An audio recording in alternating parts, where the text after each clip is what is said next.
Okay, I'm going to talk very big picture here in San Francisco. Very big picture.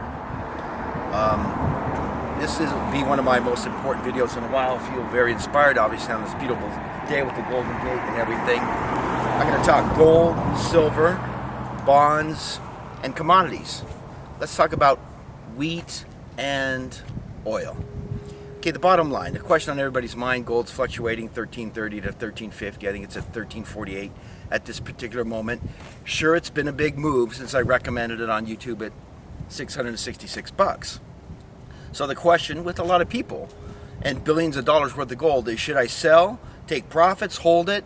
Of course, there's like maybe 95% bullish sentiment right now. But the bottom line is the destruction of the US dollar continues. It's in place. Those are long-term, huge trends that are not going to be reversed. So there might be, some choppiness in the charts and the price, but gold is heading to 1,500 and to 2,000 and to 3,000 and to 4,000. The only thing that'll interrupt that trend is a massive gold discovery. And when that happens, I'll talk about it. I know that sounds way out there, but when that happens, I'll talk about it. But for now, gold's going to sail on past 2,000. So whether you're in an ETF or an equity or whatever, medium term, and I'm talking, let's say 6 months to a year, you're going to have massive profits in gold. Okay? That's gold. Let's talk about wheat. I recommended wheat. I know I was holding 2 buckets outside of Walmart in Utah, and then I talked about it when I was back near Omaha, Nebraska about a month ago in my travels across the U.S. Wheat will continue to be a fantastic investment. If I was managing a $1 billion hedge fund right now, I would probably put a couple $100 million in wheat. I'd put $100 million or $200 million in oil. I'd put several $100 million in gold and silver. I would buy basic commodities. Once again, like I said a while ago, when I crumpled up those dollar bills and had long hair, get rid of paper money. All fiat currencies in history eventually go defunct. The dollar will be no exception. Although with the dollar, as our economy continues to weaken and collapse, it'll be subsumed into a one world currency. Obviously, hello. Anyway, that's becoming more and more evident. Sources talking about the currency wars. But to get back to it, the basic premise is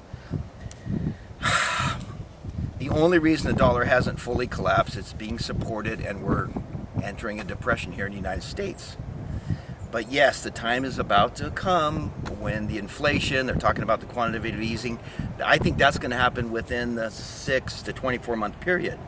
So the last thing you want to do now is liquidate your gold holdings, your wheat holdings, or go short oil long term. The whole war situation, got a couple cars passing, so we'll take a small break. It's going to escalate in a furious fashion in the next 12 to 24 months, which will send oil way back over 100 and to new highs over $140, $150 a barrel. Silver will hit new highs in the next 24 months. It'll go over 50. Gold will go past 2,000. Okay? These are my current predictions. I think it's October 12th, 2010. I'm in San Francisco, here in the United States, in beautiful California. But yeah, don't sell. Do not sell gold unless you got it, like, whatever. Liquidate somewhat and then just take a few profits. But the long-term trend in gold is up. Silver up. Wheat up. Oil up. And all of those assets up in a spectacular fashion. Okay? That's the bottom line. And then, of course, debt liquidation. And rising interest rates. So if you need to finance or put a big loan on real estate, well, of course, we've got a frozen market here, like I said in my Bank of America video. So real estate's a dicey thing.